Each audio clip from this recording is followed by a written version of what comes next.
Everyone, welcome back to my YouTube channel Chandana Sandeep Kannada vlog. ನೀವೆಲ್ಲರೂ ಕೂಡ ಆರಾಮಾಗಿದ್ದೀರಾ ಅಂದ್ಕೊಂಡು ಇವತ್ತಿನ ಈ ವ್ಲಾಗ್ನ ಸ್ಟಾರ್ಟ್ ಮಾಡ್ತಾ ಇದ್ದೀನಿ. ಇವತ್ತು ನಾನು ಬೆಳಗ್ಗೆಯಿಂದ ವ್ಲಾಗ್ನ ಸ್ಟಾರ್ಟ್ ಮಾಡಿದ್ದೀನಿ. ಇವತ್ತು ಬೆಳಿಗ್ಗೆ 10 ಗಂಟೆ ಆಗಿದೆ. ಸೊ ಅಗಸ್ತ್ಯನ ಟಿಫನ್ ಮಾಡಿಸಿ ಇವಾಗ ಮಲಗಿಸ್ದೆ. ಸೊ ಇವತ್ತು ಹಬ್ಬದ ಕ್ಲೀನಿಂಗ್ ಇಟ್ಕೊಂಡಿದ್ದೀನಿ. ವರಮಹಾಲಕ್ಷ್ಮಿ ಹಬ್ಬದ್ದು ಕ್ಲೀನಿಂಗ್ ಅಂತ ಮನೆ ಫುಲ್ ಕ್ಲೀನ್ ಮಾಡಬೇಕು ಅಂತ ಇವತ್ತು ಇಟ್ಕೊಂಡಿದ್ದೀನಿ. ಆಲ್ರೆಡಿ ನಾನು ಸ್ವಲ್ಪ ಮಾಡ್ಕೊಳ್ತಾ ಇದ್ದೆ. ಡೀಟೈಲ್ ಆಗಿ ನಾನು ಕ್ಲೀನ್ ಮಾಡ್ಕೋಬೇಕು ಅಂತ ಇವತ್ತು ಇಟ್ಕೊಂಡಿರೋದ್ರಿಂದ ಅಗಸ್ತ್ಯನ ಫಸ್ಟು ಮಲಗಿಸ್ಬಿಟ್ಟೆ.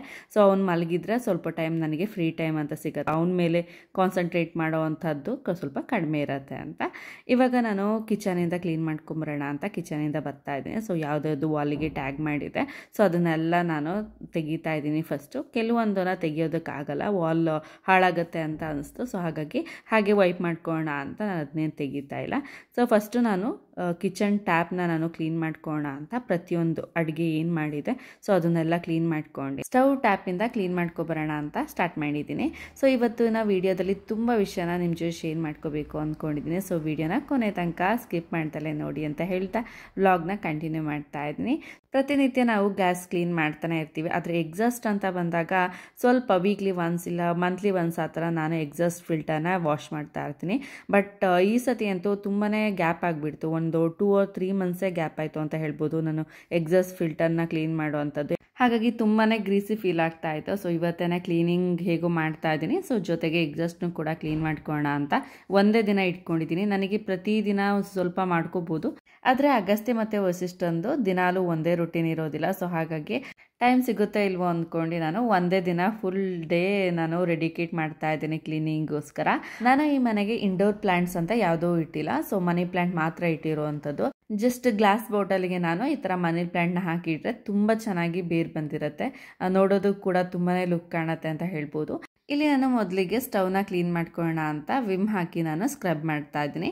ನಾನು ವಿಮ್ ಬಿಟ್ಟರೆ ಯಾವುದೂ ಕೂಡ ಯೂಸ್ ಮಾಡಲ್ಲ. ವಿಮ್ ತುಂಬ ಚೆನ್ನಾಗಿ ಸ್ಟೈನ್ನ ತೆಗಿಯತ್ತೆ ಅಂತ ಹೇಳ್ಬೋದು. ನಾವು ಯೂಸ್ ಮಾಡ್ತಾ ಇರೋದು ಹಾಬ್ ಆಟೋಮೆಟಿಕ್ ಎಲೆಕ್ಟ್ರಿಕ್ ಸ್ಟವ್. ಹಾಗಾಗಿ ಮನೆ ಭಯ ಆಗುತ್ತೆ ಜಾಸ್ತಿ ನೀರು ಯೂಸ್ ಮಾಡೋದಕ್ಕೆ.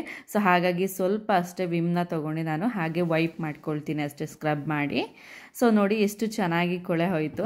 ಸೊ ತುಂಬಾ ಬೇಗ ಆಗುತ್ತೆ. ಸೊ ನಾನು ಮಂತ್ಲಿ ಒನ್ಸ್ ಇಲ್ಲಾಂದರೆ ವೀಕ್ಲಿ ಒನ್ಸ್ ಮಾಡ್ತಾನೆ ಇರ್ತೀನಿ ಈ ಥರ ಸ್ಕ್ರಬ್ಬಿಂಗ್, ಡೀಪ್ ಕ್ಲೀನಿಂಗ್ ಅಂತ.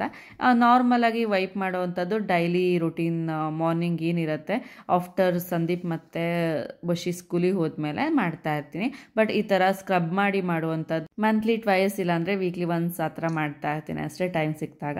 ಸೊ ನೋಡಿ ಎಷ್ಟು ಚೆನ್ನಾಗಿ ಕಾಣ್ತಾ ಇದೆ. ಮನೇಲೇ ಇರುವಂಥ ಮನಿ ಪ್ಲ್ಯಾಂಟ್ನ ಈ ಥರ ಗ್ಲಾಸ್ ಜಾರಿಗೆ ಹಾಕಿಟ್ರೆ ಎಷ್ಟು ಲುಕ್ಕಾಗಿ ಕಾಣುತ್ತೆ ಅಲ್ವಾ. ಇತ್ತೀಚೆಗೆ ಯಾವ ಆಯಿಲ್ನ ಕುಕ್ಕಿಂಗ್ಗೆ ಬಳಸಬೇಕು ಅನ್ನೋದೇ ತುಂಬ ದೊಡ್ಡ ತಲೆನೋವಾಗಿರುತ್ತೆ. ಹಾಗಾಗಿ ಲಾಸ್ಟ್ ಟೈಮ್ ಊರಿಗೆ ಹೋದಾಗ ಗಾಣದ ಎಣ್ಣೆ ತರಿಸಿದ್ದೆ. ಸೊ ಕೊಕೊನಟ್ ಆಯಿಲ್ ಮತ್ತು ಗ್ರೌಂಡ್ನಟ್ ಆಯಿಲ್ ತುಂಬಾ ಚೆನ್ನಾಗಿದೆ, ತುಂಬ ಪ್ಯೂರ್ ಅನಿಸ್ತು ನನಗೂ ಕೂಡ.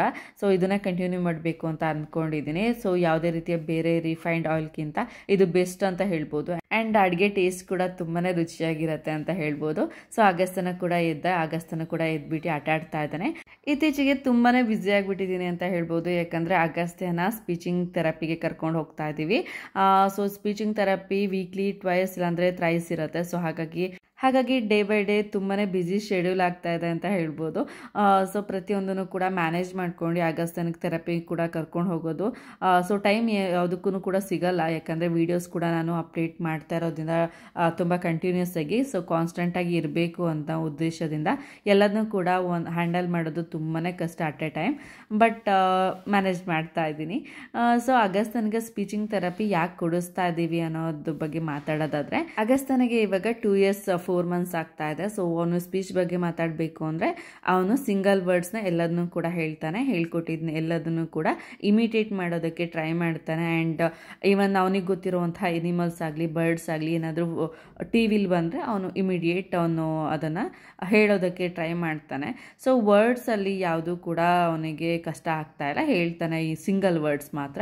ಬಟ್ ಯಾವಾಗ 2 ವರ್ಡ್ಸ್ನ ಕಂಬೈನ್ ಮಾಡಿ ಮಾತಾಡಬೇಕು ಅಂತ ಬರೋದು ಸೊ ಆವಾಗ ಅವನು ಸ್ವಲ್ಪ ಡಿಲೇ ಇದ್ದಾನೆ. ಆ್ಯಂಡ್ ಇದಕ್ಕೋಸ್ಕರ ನಾವು ಡಾಕ್ಟರ್ ಕೂಡ ಕನ್ಸಲ್ಟ್ ಮಾಡಿದ್ದೀವಿ. ಸೊ ಡಾಕ್ಟರ್ ಕೂಡ ಅದೇ ಹೇಳಿದರು, 2+ years ಆದಮೇಲೆ ಮಕ್ಕಳು 2 wordsನ ಕಂಬೈನ್ ಮಾಡಿ ಮಾತಾಡೋದನ್ನ ಕಲಿಬೇಕು. ಸೊ ಇವನು ಸ್ವಲ್ಪ ಡಿಲೇ ಇದ್ದಾನೆ, ನಾಟ್ ಟು ಮಚ್, ಸ್ವಲ್ಪ ಡಿಲೇ ಇದ್ದಾನೆ. ಯಾಕಂದರೆ 1 words ಎಲ್ಲ ಆರಾಮಾಗಿ ಹೇಳ್ತಾನೆ. ಬಟ್ ಕೆಲವೊಂದು ವರ್ಡ್ಸನ್ನ ಸ್ಪಷ್ಟವಾಗಿ ಹೇಳಲ್ಲ, ಅಂದರೆ ಕ್ಲಿಯರಾಗಿ ಹೇಳೋದಿಲ್ಲ. ಸೊ ವೊಕ್ಯಾಬ್ಯುಲರಿ ಕೂಡ ಇಂಪ್ರೂವ್ ಆಗಬೇಕು ಅಂತ ಹೇಳಿ ಸ್ಪೀಚಿಂಗ್ ಥೆರಪಿ ಕೊಡಿಸಿ ಅಂತ ಹೇಳಿದ್ರು. ಸೊ ಸ್ಪೀಚಿಂಗ್ ಥೆರಪಿ ಆಲ್ಮೋಸ್ಟ್ ತುಂಬ ಜನ ಕೊಡಿಸ್ತಾ ಇದ್ದಾರೆ. ನನಗೆ ಗೊತ್ತೇ ಇರಲಿಲ್ಲ ಇದ್ರ ಬಗ್ಗೆ. ಸೊ ಇವಾಗಲೇ ಅಗಸ್ತ್ಯಂದ್ರಲ್ಲೇ ಗೊತ್ತಾಗಿದ್ದು. ವಸಿಷ್ಠಂದ್ರಲ್ಲೆಲ್ಲ ನನಗೆ ಅದ್ರ ಬಗ್ಗೆ ಐಡಿಯಾನೇ ಇರಲಿಲ್ಲ. ಬಟ್ ಅಗಸ್ತ್ಯದಿಂದ ಒಂದು ಥಿಂಗ್ಸ್ನ ನಾನು ಕಲಿತಾ ಇದ್ದೀನಿ ಅಂತ ಹೇಳ್ಬೋದು. ಸೊ ನಾನು ಥೆರಪಿಗೆ ನಾನು BTM ಲೇಔಟಿಗೆ ಹೋಗ್ತಾ ಇದ್ದೀನಿ. ಸೊ BTM ಲೇಔಟಲ್ಲಿ ಆಶಾದೀಪನೋ ಒಂದು ಕ್ಲಿನಿಕ್ ಇದೆ. ಸೊ ಅಲ್ಲಿ ತುಂಬಾ ಚೆನ್ನಾಗಿ ಹೇಳ್ಕೊಡ್ತಾರೆ. ತುಂಬಾ ಮಕ್ಕಳು ಇಂಪ್ರೂವ್ ಆಗಿರೋದನ್ನ ನೋಡಿದ್ದೀನಿ. ಆ್ಯಂಡ್ ತುಂಬ ಮಕ್ಕಳು ಬರ್ತಾರೆ ಅಲ್ಲಿ. ನಾನು ಕೂಡ ಇಂಟ್ರಾಕ್ಟ್ ಮಾಡಿದ್ದೀನಿ. ಆ್ಯಂಡ್ ಅಗಸ್ತ್ಯನ ಕೂಡ ತುಂಬಾ ಇಷ್ಟ ಆಗುತ್ತೆ, ಇಷ್ಟಪಟ್ಟು ಹೋಗ್ತಾನೆ ಕ್ಲಾಸಿಗೆ. ಸೊ ಹಾಗಾಗಿ ಅದ್ರ ಬಗ್ಗೆ ನನಗೇನು ರಿಸ್ಕ್ ಇಲ್ಲ. ಸೊ ಕಳಿಸ್ಬೇಕಲ್ಲ, ಅಳೋದು ಎಲ್ಲ ಇರುತ್ತೆ ಮಕ್ಕಳು ಈವನ್ ಸ್ಕೂಲ್ ಹತ್ರ ಎಲ್ಲ ಹೋಗಬೇಕಾದ್ರೆ. ಸೊ ಆ ಥರ ಏನಿಲ್ಲ. ಸೊ ಜಸ್ಟ್ 45 ಮಿನಿಟ್ಸ್ ಅಷ್ಟೇ ಸ್ಲಾಟ್ ಇರುತ್ತೆ. ಸೊ ಆ ಸ್ಲಾಟಿಗೆ ಹೋಗಿ ನಾವು ಥೆರಪಿ ಮುಗಿಸ್ಕೊಂಡು ಬರಬೇಕಷ್ಟೆ. ತುಂಬಾ ಚೆನ್ನಾಗಿರುತ್ತೆ. ಆ್ಯಂಡ್ ನಮಗೆ ಕೆಲವೊಂದನ್ನು ಹೇಳ್ಕೊಡ್ತಾರೆ, ಯಾವ ಥರ ಹೇಳ್ಕೊಡ್ಬೇಕು ಆ್ಯಂಡ್ ಯಾವ ಥರ ನೀವು ಗೈಡ್ ಮಾಡಬೇಕು, ಯಾವ ರೀತಿಯಲ್ಲಿ ನೀವು ಹೇಳಿದ್ರೆ ಮಕ್ಕಳಿಗೆ ಅರ್ಥ ಆಗುತ್ತೆ, ಪ್ರತಿಯೊಂದನ್ನು ಕೂಡ ಟೀಚ್ ಮಾಡ್ತಾರೆ ನಮಗೂ ಕೂಡ. ಸೊ ಹೆಲ್ಪ್ ಆಗುತ್ತೆ ಮನೇಲಿ ಹೇಳ್ಕೊಡೋದಕ್ಕೆ. ಅಲ್ಲಿ ಕ್ಲಾಸಲ್ಲಿ ಎಷ್ಟೇ ಹೇಳ್ಕೊಟ್ರು ಕೂಡ ಮನೇಲಿ ಹೇಳ್ಕೊಡೋದು ತುಂಬಾ ಇಂಪ್ಯಾಕ್ಟ್ ಆಗುತ್ತೆ ಅಂತ ಹೇಳ್ಬೋದು ಮಕ್ಕಳಿಗೆ.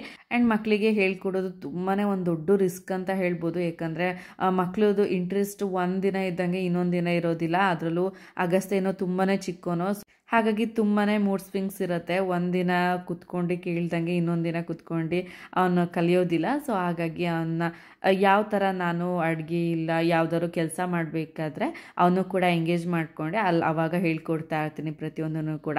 ಅವನು ಕೂಡ ಈ ಥರ ಎಲ್ಲ ನಾನು ಕೆಲಸ ಮಾಡುವಾಗ ಹೇಳ್ಕೊಡೋದನ್ನ ಕೂಡ ಕಲಿತಾನೆ ಎಂಜಾಯ್ ಮಾಡ್ಕೊಂಡು. ಸೊ ಮಕ್ಕಳು ಅಂದ ತಕ್ಷಣ ಒಂದು ಕಡೆ ಎಂಗೇಜ್ ಆಗಿ ಹೇಳ್ಕೊಟ್ರೆ ಕಲಿಯೋದಿಲ್ಲ. ಸೊ ಈ ಥರ ಎಲ್ಲ ಹೇಳ್ಕೊಟ್ರೆ ಸ್ವಲ್ಪ ಬೇಗನೆ ಹೋಗುತ್ತೆ ತಲೆಗೆ ಅಂತ ಹೇಳ್ಬೋದು. ಸೊ ನಾನು ಕೂಡ ಗ್ರೋಸರೀಸ್ ಯಾವ್ದಾವ್ದು ಖಾಲಿ ಆಗಿತ್ತು ಅದನ್ನು ಕೂಡ ರೀಫಿಲ್ ಮಾಡ್ಕೊಂಡು ವೈಪ್ ಮಾಡಿ ಸೆಟ್ ಮಾಡ್ತಾ ಇದ್ದೀನಿ. ಆಲ್ಮೋಸ್ಟ್ ವೀಕ್ ಬ್ಯಾಕ್ ನಾನು ಕೆಲವೊಂದು ಸೆಟ್ಟಿಂಗ್ಸ್ನ ನಾನು ಕ್ಲೀನ್ ಮಾಡ್ಕೊಂಡಿದ್ದೆ. ಬಟ್ ಯಾವುದಾದ್ರು ರಿಮೈನಿಂಗ್ ಇತ್ತು, ಮೇನ್ ಯಾವುದಿತ್ತು ಅದನ್ನು ಮಾತ್ರ ನಾನು ಕ್ಲೀನ್ ಮಾಡ್ಕೊಳ್ತಾ ಇದ್ದೀನಿ. ಸೊ ನಾನು ಯಾವ ಥರ ಮಾಡ್ತಾಯಿದ್ದೆ ಸೊ ಅದನ್ನು ಇಮಿಟೇಟ್ ಮಾಡ್ತಾ ಇದ್ದಾನೆ. ಸೊ ಅದೇ ಥರ ಇಟ್ಕೊಂಡು ಮಾಡ್ತಾಯಿದ್ದೆ. ಸೊ ಅವನು ಕೂಡ ನಿದ್ದೆ ಮಾಡಿ ಬಂದಿರೋದ್ರಿಂದ ಅವನಿಗೆ ಯಾವುದೇ ರೀತಿಯ ಮಿಲ್ಕ್ ಶೇಕ್ ಕೊಟ್ಟಿರಲಿಲ್ಲ. ಸೊ ಹಾಗಾಗಿ ಮಿಲ್ಕ್ ಶೇಕ್ ಮಾಡ್ಕೊಳ್ಳೋಣ ಅಂತ ಮಾಡ್ತಾ ಇದ್ದೀನಿ. ಹೇಗೋ ಕಿಚನ್ ಟ್ಯಾಪು ಎಲ್ಲ ಕ್ಲೀನ್ ಮಾಡ್ಕೊಂಡಿದ್ದೆ. ಸೊ ಹಾಗಾಗಿ ನಾನಿಲ್ಲಿ ಡೇಟ್ಸ್ನ ಹಾಕ್ತಾಯಿದ್ದೀನಿ. ಆರ್ಟಿಫಿಷಿಯಲ್ ಸ್ವೀಟ್ನೆಸ್ ಏನೂ ಹಾಕ್ತಾಯಿಲ್ಲ. ಸೊ ಸ್ವೀಟ್ನೆಸ್ಗೆ ನಾನು ಡೇಟ್ಸ್ನ ಯೂಸ್ ಮಾಡ್ತಾ ಇದ್ದೀನಿ. ದೆನ್ ಪ್ರೋಟೀನ್ ಪೌಡರ್ನ ಮಾಡಿ ಇಟ್ಕೊಂಡಿರ್ತೀನಿ. So all type of dry fruits ನಾನು ಪೌಡರ್ ಮಾಡಿ ಇಟ್ಕೊಂಡಿರ್ತೀನಿ. ಸೊ ಹಾಗಾಗಿ ನಾನು ಪ್ರೋಟೀನ್ ಪೌಡರ್ನ ಹಾಕಿ ಸ್ಮೂತಿನ ಮಾಡಿಕೊಡ್ತೀನಿ. ಸೊ ಇದು ತುಂಬಾ ಹೈ ಪ್ರೋಟೀನ್ ಡ್ರಿಂಕ್ ಅಂತ ಹೇಳ್ಬೋದು. ಹಾಗೆ ಮಕ್ಕಳ ವೆಯ್ಟ್ ಗೇನಿಗೆ ಆ್ಯಂಡ್ ಫಿಲ್ಲಿಂಗ್ ಕೂಡ ಇರುತ್ತೆ. ಸೊ ಅಗಸ್ತ್ಯನಿಗೆ ಯಾವಾಗಲೂ ಕೂಡ ನಾನು ಮಲಗಿ ಎದ್ದಾದ್ಮೇಲೆ ನಾನು ಮಿಡ್ ಮಾರ್ನಿಂಗ್ ಸ್ನ್ಯಾಕ್ಸ್ ಟೈಪ್ ಕೊಡ್ತೀನಿ ನಾನು ಅವನಿಗೆ. ಯೂಶ್ವಲಿ ನಾನು ಓವೆನ್ನ ಯೂಸ್ ಮಾಡೋದು ತುಂಬಾ ರೇರ್, ಬಟ್ ಕ್ಲೀನಿಂಗ್ ಮಾಡ್ಕೊಳ್ಳೇಬೇಕಲ್ವಾ. ಸೊ ಹಾಗಾಗಿ ನಾನು IFBದು ಕ್ಲೀನಿಂಗ್ ಲಿಕ್ವಿಡ್ನ ನಾನು ಯೂಸ್ ಮಾಡ್ತಾ ಇದ್ದೀನಿ. ಸೊ ಓವೆನ್ ಕ್ಲೀನ್ ಮಾಡೋದಕ್ಕೋಸ್ಕರನೇ ಈ ಲಿಕ್ವಿಡ್ ಸ್ಪ್ರೇನ ನಾನು ತರಿಸ್ಕೊಂಡಿದ್ದೆ.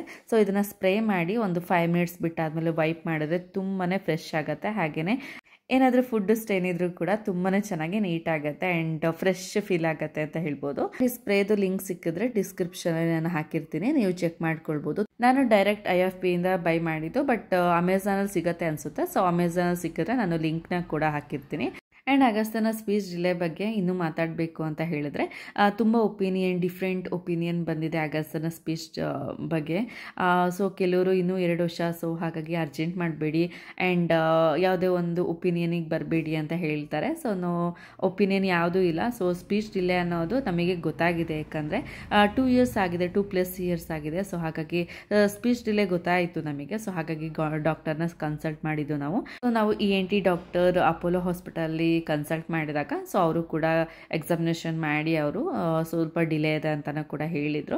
ಹಾಗಾಗಿ ಸ್ಪೀಚ್ ಥೆರಪಿನ ಅವರು ಸಜೆಸ್ಟ್ ಮಾಡಿದ್ದು. ಆ್ಯಂಡ್ ಇನ್ನೊಂದೇನೆಂದರೆ ಸ್ಪೀಚ್ ಥೆರಪಿ ಯಾಕೆ ಬೇಕು ಆ್ಯಂಡ್ ಯಾವಾಗ ಮಕ್ಕಳಿಗೆ ನೆಸಸರಿ ಇದೆ ಅಂತ ಹೇಳಿದ್ರೆ, ನೆಸಸರಿ ಅಂತ ಬಂದಾಗ ಅಟ್ಲೀಸ್ಟ್ 1 ಇಯರ್ ಒಳಗೆ, ಇಲ್ಲಾಂದರೆ 1 ಇಯರ್ 2 ಮಂತ್ಸ್ 3 ಮಂತ್ಸ್ ಒಳಗೆ ಮಕ್ಕಳು ಸಿಂಗಲ್ ವರ್ಡ್ಸ್ ಅಂದರೆ ಅಪ್ಪ, ಅಮ್ಮ, ಮಾಮ, ಊಟ, ನೀರು ಆ ಥರ ಸಿಂಗಲ್ ವರ್ಡ್ಸ್ನ ಅಂದರೆ ಬೇಸಿಕ್ ವರ್ಡ್ಸ್ನ ಹೇಳಲೇಬೇಕು.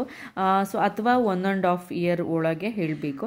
ಸೊ ಅದಾದಮೇಲೂ ಕೂಡ ಕೆಲವೊಬ್ಬರು 1-2 ವರ್ಡ್ ಅಷ್ಟೇ ಅಪ್ಪ ಅಮ್ಮ ಅಷ್ಟೇ ಹೇಳ್ತಾ ಇರ್ತಾರೆ. ಸೊ ಆ ಟೈಮಲ್ಲಿ ಮಕ್ಕಳಿಗೆ ಸ್ಪೀಚ್ ಕ್ಲಾಸ್ ಬೇಕಾಗತ್ತೆ ಅಂತ ಹೇಳ್ಬೋದು. ಆ್ಯಂಡ್ ಮಗುಗೆ 2 ವರ್ಷ ಆಗ್ತಾ ಇದೆ ಅಂದಾಗ ಮಗು 2 ವರ್ಡನ್ನ ಕಂಬೈನ್ ಮಾಡಿ ಕೂಡಿಸಿ ಮಾತಾಡೋದಕ್ಕೆ ಸ್ಟಾರ್ಟ್ ಮಾಡಬೇಕು.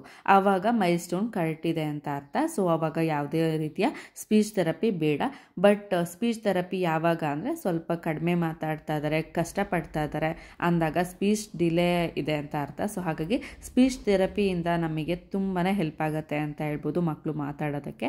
ಆ್ಯಂಡ್ ಮಕ್ಕಳಿಗೆ ಜಸ್ಟ್ 1 ಡೇ ಇರುತ್ತೆ ಅಷ್ಟೇ ವೀಕ್ಲಲ್ಲಿ, ಇಲ್ಲಾಂದರೆ ಟ್ವೈಸ್ ಇರುತ್ತೆ ಅಷ್ಟೇ, ಜಾಸ್ತಿ ದಿನವೂ ಕೂಡ ಇರಲ್ಲ. ಒಂದು ಕನ್ಸಲ್ಟ್ ಮಾಡ್ದಂಗೆ ಆಗುತ್ತೆ. ಆ್ಯಂಡ್ ನಮಗೂ ಕೂಡ ತುಂಬಾ ನಾಲೆಡ್ಜ್ ಬಂದಾಗುತ್ತೆ, ಅಮ್ಮಂದಿರಿಗೂ ಕೂಡ ಯಾವ ಥರ ಕಲಿಸ್ಬೇಕು ಮಕ್ಕಳಿಗೆ ಅನ್ನೋದ್ರ ಬಗ್ಗೆ.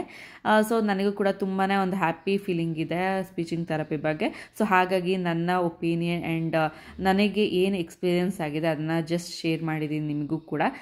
ಸೊ ನಿಮಗೂ ಕೂಡ ಕೆಲವೊಬ್ಬರಿಗೆ ಇರುತ್ತೆ ಮಕ್ಕಳಲ್ಲಿ ಜಾಸ್ತಿ ಮೊಬೈಲ್ ಆ್ಯಂಡ್ ಟಿ ವಿ ನೋಡೋದ್ರಿಂದ ಸ್ಪೀಚ್ ಡಿಲೇ ತುಂಬಾ ಕಾಮನ್ ಅಂತ ಹೇಳ್ಬೋದು ಇವಾಗಂತೂ. ಸೊ ಹಾಗಾಗಿ ಹೆಲ್ಪ್ ಆಗಲಿ ಅಂತ ಈ ಥರ ಇದ್ದರೆ ಸೊ ಡಿಲೇ ಮಾಡೋಕ್ಕೆ ಹೋಗಬಾರ್ದು. ಮಕ್ಕಳಲ್ಲಿ ಮೈಲ್ ಸ್ಟೋನ್ ಅನ್ನೋದು ಕರೆಕ್ಟ್ ಟೈಮಿಗೆ ಆಗಬೇಕು.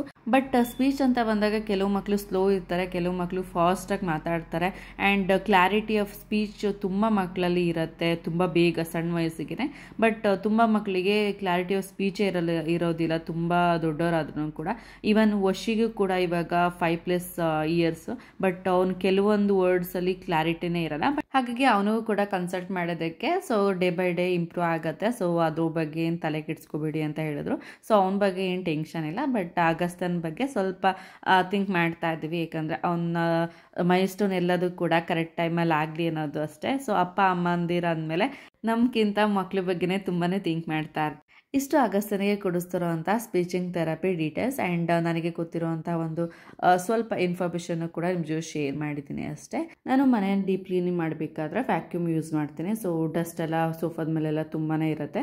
ಸೊ ಅದೆಲ್ಲ ಕ್ಲಿಯರ್ ಆಗೋದಕ್ಕೆ ತುಂಬಾ ಹೆಲ್ಪ್ ಮಾಡುತ್ತೆ. ಸೊ ಸ್ಮಾಲ್ ಡಸ್ಟನ್ನೆಲ್ಲ ಅಬ್ಸರ್ವ್ ಮಾಡೋದ್ರಿಂದ ಫೈನ್ ಡಸ್ಟ್ ಎಲ್ಲ ಕ್ಲಿಯರ್ ಆಗುತ್ತೆ ಅಂತ ವ್ಯಾಕ್ಯೂಮ್ ಯೂಸ್ ಮಾಡಿದ್ದೆ.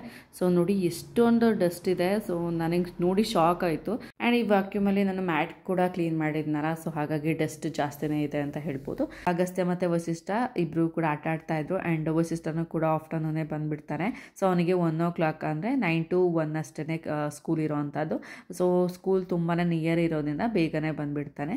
ಲಂಚ್ ಟೈಮಿಗೆ ಮನೆಗೆ ಬಂದಿರ್ತಾನೆ. ಸೊ ಹಾಗಾಗಿ ಇಬ್ರಿಗೂ ಕೂಡ ಊಟ ಮಾಡಿಸಿ ಆಟ ಆಡೋದಕ್ಕೆ ಬಿಟ್ಟಿದೆ. ಸೊ ಅವರು ರೂಮಲ್ಲಿ ಏನೋ ಆಟ ಆಡ್ತಾ ಇದ್ರು. ಅಷ್ಟೊತ್ತಿಗೆ ಸೋಫಾ ಕವರ್ನ ಹಾಕೋಣ ಅಂತ ಹಾಕ್ತಾ ಇದ್ದೀನಿ. ಸೊ ಇಲ್ಲಿ ಅಮೆಝಾನಿಂದ ನಾನು ಸೋಫಾ ಕವರ್ನ ತರಿಸಿದ್ದೆ. ಸೋಫಾ ತುಂಬಾ ಗಲೀಜಾಗ್ತಾ ಇರತ್ತೆ. ಇಬ್ಬರು ಮಕ್ಕಳು ಕೂಡ ತುಂಬಾ ಸೋಫಾದ ಮೇಲೆ ಟೈಮ್ ಸ್ಪೆಂಡ್ ಮಾಡೋದ್ರಿಂದ ತುಂಬಾ ಗಲೀಜಾಗ್ತಾ ಇರುತ್ತೆ. ಊಟ ತಿಂಡಿ ಎಲ್ಲದೂ ಕೂಡ ಸೋಫಾದ ಮೇಲೆ ಆಗಬೇಕು. ಸೊ ಹಾಗಾಗಿ ಈ ಥರ ಕವರ್ ತರಿಸಿದ್ದೀನಿ. ತುಂಬ ಚೆನ್ನಾಗಿದೆ ಇದು. ಆ್ಯಂಡ್ ಮೆಟೀರಿಯಲ್ ಕೂಡ ತುಂಬಾ ಸಾಫ್ಟ್ ಆಗಿದೆ. ಆ್ಯಂಡ್ ವಾಶ್ ಕೂಡ ಮಾಡ್ಬೋದು. ಮಷಿನ್ ವಾಶ್ನ ಮಾಡ್ತೀನಿ ಯಾವಾಗಲೂ ಕೂಡ. ಸ್ವಲ್ಪ ಕೊಳೆ ಆದ್ರೂ ಕೂಡ ಮಷಿನ್ ವಾಶ್ ಮಾಡಿದ್ರೆ ಕ್ಲೀನಾಗಿ ಸ್ಟೇನ್ ಎಲ್ಲ ಹೋಗುತ್ತೆ. ತುಂಬಾ ಇಷ್ಟ ಆಯಿತು ನನಗೆ ಈ ಪ್ರಾಡಕ್ಟ್. ಸೊ ಈ ಪ್ರಾಡಕ್ಟ್ ಲಿಂಕ್ ಏನಾದ್ರು ಸಿಕ್ಕಿದ್ರೆ ಡಿಸ್ಕ್ರಿಪ್ಷನೆಲ್ಲ ಹಾಕಿರ್ತೀನಿ. ಸೊ ಮಕ್ಕಳಿರೋ ಮನೆಗೆ ತುಂಬಾ ಯೂಸ್ಫುಲ್ ಆಗುತ್ತೆ ಅಂತ ಹೇಳ್ಬೋದು. ಸೋಫಾ ಕವರ್ ಹಾಕಿದ್ಮೇಲೆ ನೋಡಿ ಹೊಸ ಸೋಫಾ ಥರ ಅನಿಸ್ತಾ ಇದೆ ನನಗೆ. ಮನೆ ಕ್ಲೀನಿಂಗ್ ಎಲ್ಲ ಮುಗೀತು. ಅಪ್ಪ ಎಷ್ಟೊತ್ತಿಗೆ ಮುಗೀತು ಅನ್ನೋಂಗೆ ಆಗ್ಬಿಟ್ಟಿತ್ತು. ಸೊ ಫ್ರೆಶ್ ಅಪ್ ಆಗಿ ಇಲ್ಲಿ ನೈಟ್ ಊಟಕ್ಕೆ ನಾನು ರೆಡಿ ಮಾಡ್ತಾ ಇದ್ದೀನಿ. ಇಲ್ಲಿ ನಾನು ನೈಟ್ ಊಟಕ್ಕೆ ಪಾಲಕ್ ದಾಲ್ ಮಾಡೋಣ ಅಂತ ರೆಡಿ ಮಾಡಿಕೊಂಡೆ. ತುಂಬಾ ಸಿಂಪಲಾಗಿ ಆಗುತ್ತೆ. ಈ ಥರ ಬ್ಯುಸಿ ಶೆಡ್ಯೂಲಲ್ಲಿ ತುಂಬಾ ಕ್ವಿಕ್ಕಾಗಿ ಆಗುವಂಥ ಒಂದು ರೆಸಿಪಿ ಇದು. ಮಕ್ಕಳೆಲ್ಲ ಇಷ್ಟಪಟ್ಟು ತಿನ್ನುವಂಥ ಒಂದು ಸಾಂಬಾರು ಅಂತ ಹೇಳ್ಬೋದು. ನಮ್ಮಲ್ಲಂತೂ ಇಬ್ರಿಗೂ ಕೂಡ ತುಂಬಾ ಇಷ್ಟ ಆಗುತ್ತೆ ಈ ಸಾಂಬಾರು. ಸೊ ಪಾಲಕ್ ದಾಲ್ನ ನಾನು ಹೇಗೆ ಮಾಡ್ಕೊಳ್ತೀನಿ ಅಂತ ಕ್ವಿಕ್ಕಾಗಿ ಹೇಳ್ತೀನಿ ಬನ್ನಿ. ಸೊ ಒಂದು ಪ್ಯಾನ್ಗೆ ನಾನು ಸ್ವಲ್ಪ ಕೊಕೊನಟ್ ಆಯಿಲ್, ಜೀರಿಗೆ, ಸಾಸಿವೆ, ಹಾಗೆಯೇ ಕರಿಬೇವು, ಸ್ಮ್ಯಾಶ್ ಮಾಡ್ಕೊಂಡಿರುವಂತಹ ಬೆಳ್ಳುಳ್ಳಿ, ಹಾಗೆಯೇ ನಾನು ಸ್ವಲ್ಪ ಈರುಳ್ಳಿ ಕೂಡ ಹಾಕ್ಕೊಂಡು ಫ್ರೈ ಮಾಡ್ಕೊಂಡಾದ್ಮೇಲೆ ಈಗ ಟೊಮೊಟೊನ ಕೂಡ ಸೇರಿಸ್ಕೊಳ್ತಾ ಇದ್ದೀನಿ. ಒಂದು ಮೀಡಿಯಮ್ ಸೈಜ್ 2 ಟೊಮೊಟೊನ ಕೂಡ ಸೇರಿಸ್ಕೊಂಡು ಉಪ್ಪು ಮತ್ತು ಅರಿಶಿನ ಪುಡಿ ಮತ್ತು ಗ್ರೀನ್ ಚಿಲ್ಲಿನ ಕೂಡ ಹಾಕ್ಕೊಂಡು ಫ್ರೈ ಆದಮೇಲೆ ಅಂದರೆ ಟೊಮೊಟೊ ಸಾಫ್ಟ್ ಆದಮೇಲೆ ನಾನು ಸೊಪ್ಪನ್ನು ಸೇರಿಸ್ಕೊಳ್ತಾ ಇದ್ದೀನಿ. ಇದಕ್ಕೆ ಮೆಂತ್ಯ ಸೊಪ್ಪು ಹಾಕಿದ್ರೂ ಕೂಡ ದಾಲ್ ತುಂಬಾ ರುಚಿಯಾಗಿರುತ್ತೆ. ಆ್ಯಂಡ್ ತೊಗರಿಬೇಳೆ ಸ್ವಲ್ಪ ಜಾಸ್ತಿನೇ ಹಾಕಿದ್ದೀನಿ, ದಾಲ್ ಅಲ್ವಾ. ಸೊ ಹಾಗಾಗಿ ಸ್ವಲ್ಪ ಜಾಸ್ತಿ ಹಾಕಿ ಜೀರಿಗೆ ಪೌಡರ್ನ ಕೂಡ ಹಾಕಿ ಒಂದು 2 ನಿಮಿಷ ಬಾಡಿಸ್ಬಿಟ್ಟು ನಿಮಗೆ ಬೇಕಾಗಿರುವಂಥ ದಾಲ್ ಕನ್ಸಿಸ್ಟೆನ್ಸಿಗೆ ನೀರನ್ನು ಕೂಡ ಅಡ್ಜಸ್ಟ್ ಮಾಡ್ಕೊಂಡು 3 ವಿಷಲ್ ಹಾಕ್ಸಿದ್ರೆ ಪಾಲಕ್ ದಾಲ್ ರೆಡಿ. ತುಂಬಾ ಬ್ಯುಸಿ ಶೆಡ್ಯೂಲ್ ಇದ್ದಾಗ ಈ ಥರ ಈಸಿ ರೆಸಿಪೀಸ್ ತುಂಬಾ ಹೆಲ್ಪ್ ಆಗುತ್ತೆ ಅಂತ ಹೇಳ್ಬೋದು. ಓಕೆ ಫ್ರೆಂಡ್ಸ್, ಇವತ್ತಿನ ಈ ವಿಡಿಯೋ ನಿಮ್ಮೆಲ್ಲರಿಗೂ ಕೂಡ ಇಷ್ಟ ಆಗಿದೆ ಅಂದ್ಕೊಳ್ತೀನಿ. ಸೊ ಇಷ್ಟ ಆಗಿದ್ದರೆ ಲೈಕ್ ಮಾಡಿ, ಹಾಗೆ ಸಬ್ಸ್ಕ್ರೈಬ್ ಮಾಡ್ಕೊಂಡು ವಿಡಿಯೋನ ನೋಡಿ ಅಂತ ಹೇಳ್ತಾ ನೆಕ್ಸ್ಟ್ ವಿಡಿಯೋದಲ್ಲಿ ಸಿಗ್ತೀನಿ. And till take care, bye.